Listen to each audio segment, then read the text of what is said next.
શું બનાવ્યું mummy? Cheese corn paratha. એકદમ અલગ જ રીતે જો લોટ બધે ને એના અલગ સ્ટફિંગ આખું અલગ. અને પરાઠા આવા બધું. કેવી રીતે બનાવે? હેન્ડ શીખવાડું તને એનું જો મકાઈના દાણા લઈ લીધા, મસ્ત ધોઈને તૈયાર કર્યા. મોટો વાટકો ભરીને. એક આખી મકાઈ લીધી હતી અમેરિકન. હવે આ કટરમાં એડ કરી દીધું. બહુ મોટા એ નહીં અને બહુ ઝીણું ઝીણું એ નહીં કરવાનું. મીડિયમ ક્રશ કરવાનું એટલે એરું લીધું એમાં ને બહુ ઝીણું એ ના વટાય અને બહુ મોટું એ ના થાય એના માટે એવું લીધું. હલકું ક્રશ કરી દેવાનું, દાણા નીચે પડી જાય એ બધા એડ કરતા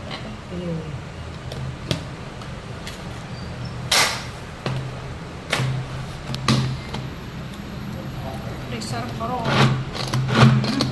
કરી દો. આવી રીતે બધું કરી દો.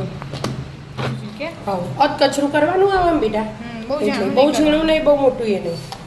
એટલે તો મેં આ અંદર મરચા અને લસણ નાખી ના, એટલે મોટું રહી જાય ને મોઢામાં આવે ને તો આપણને ગમવાનું.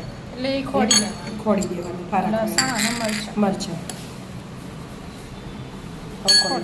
લસણ અને મરચા થઈ જાય. એક બાજુ તેલ ગરમ કરવા મૂકી દીધું, એક થોડું બસ સ્લાઈડ લઈ લીધું, ગરમ થઈ ગયું.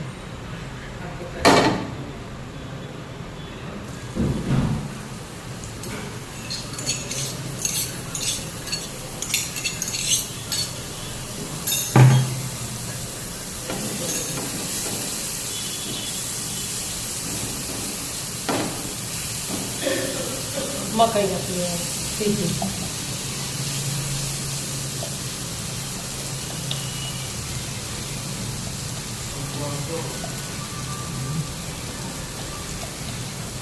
મકાઈ એડ થઈ જાય.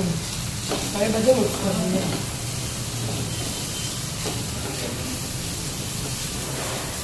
આ એનું મકાઈ ફટાફટ ચડી જાય અને વાર ના લાગે. હવે ઘડીક વાર ઢોકી થોડી વાર ચડવા 2 મિનિટ ચડવા દે. થઈ ગઈ મમ્મી? ગેસ નહીં રાખી પડે. બરાબર ફટફટ થઈ જાય ને હવે ધીમે ધીમે.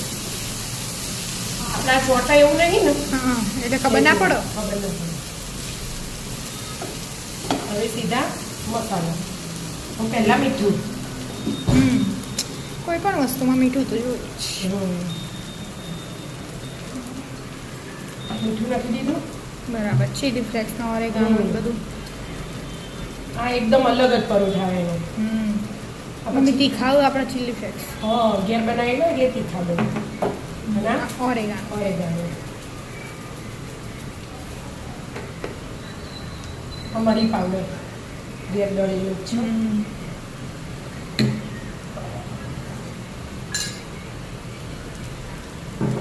બસ હવે આટલું મિક્સ કરો. જોરદાર અલગ જ સ્મેલ આવે. અલગ જ આવે છે. હવે પનીર એડ કરી દો. પનીર આવી છે. શેણીને જ શેણી તૈયાર કર્યું.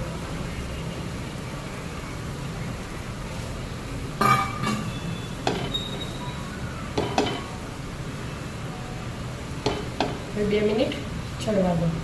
પનીર ચડી છે. થોડી વાર ચડી ગયું.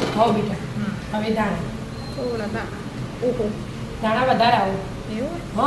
2 કલર ચડવાઈ ને એના માટે ગ્રીન યલો એટલા માટે. ચીઝ એડ કરવાનું પણ આપણે ચીઝ પાછળથી ઘડીક વાર ઠંડુ થાય ને એટલા માટે બાઉલમાં કાઢવું.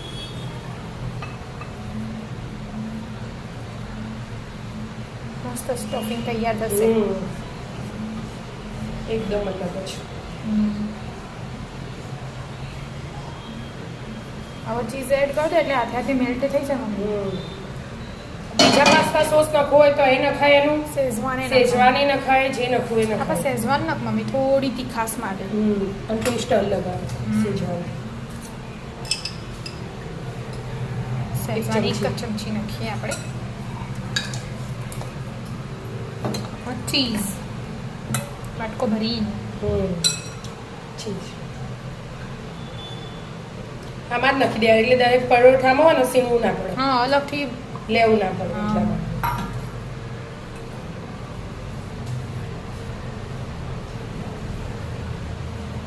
મસ્ત મિક્સ કરી દો. હવે આને ઠંડુ થવા દઈએ હા અને એટલે લોટ બાંધવાની તૈયારી કરીએ રોટલીનો લોટ બાંધવાની હા. તૈયારી કરી દે. થોડું ઠંડુ થાય એટલે ના પર લોટ બાંધ દઈએ ઘઉંનો રોટલી લોટ લઈ લીધો 2 વાટકી સ્વાદ પ્રમાણે મીઠું 2 ચમચી જેવા તલ લઈ લેવાના અને થોડો ચીલી ફ્લેક્સ બસ મમ્મી તો ખૂટી જશે. મોણ માટે 1 ડોકલી તેલ અને થોડા ધાણા. હવે લોટ બાંધી દેવાનો કેવો લોટ બાંધવાનો? બહુ કાઠો જાડ.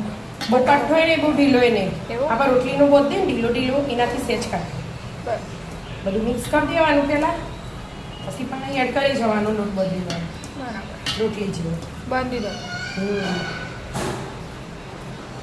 મસ્ત લોટ બાંધી શકે. બરાબર મસળી દીધો જો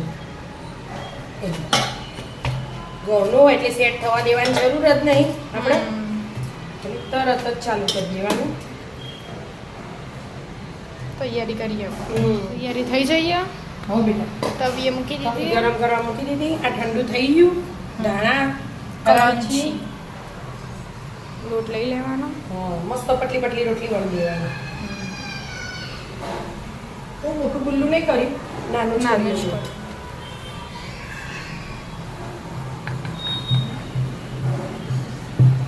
અંદર મસાલો આવ્યો એ કેવું લાગે નહીં અલગ જ એકદમ લાલ અલગ જ. લીલું.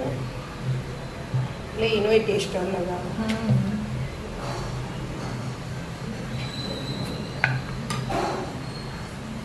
હવે સ્ટફિંગ અંદર એડ કરવાનું. હમ. આનો તો સ્વાદ જ અલગ આવશે ને મમ્મી? હા બટાકું નહીં નહીં કશું શાક બસ. બહુ વણાય ને આ તો ચીઝ પનીર એટલે પાછું બહાર નીકળી જાય. આપણે પીઝાને ખાઈએ ને એવો અલગ જ હા એવો અલગ જ ટેસ્ટ આવે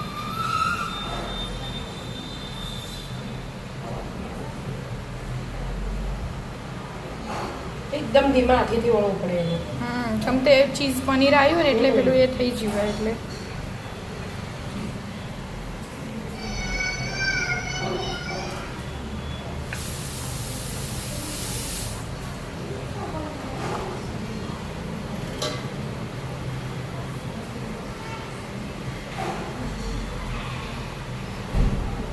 તું જ વણીએ કહો મમ્મી આપણું તો કોમ નહીં. એ મોટા હોય મમ્મી જેવડા રોજ બનાવતા હોય ને એ વણી હતું મસ્ત પરોઠો નાનું નાનું મસ્ત તૈયાર. તવી ગરમ થઈ જઈ હશે. પેલા તેલ એડ કરી દો પરોઠો એડ કરો. થોડીક વાર ચડવા દો મસ્ત લાલ લાલ ક્રિસ્પી ક્રિસ્પી થશે. હા ખાવા દો. હા મમ્મી મસ્ત. હવે બેટા જો મસ્ત તૈયાર પરોઠા એકદમ અલગ જ ચીઝ મસ્ત. Paneer corn paratha cheese corn paratha કહીએ તો એ ચાલે જે કેવું કહેવાય આપણી ઈચ્છા મસ્ત બને પણ હો. હા એકદમ ક્રિસ્પી એકદમ અલગ આવી જાઓ મિત્રો cheese cheese corn corn paratha paratha ખાવા રાધે રાધે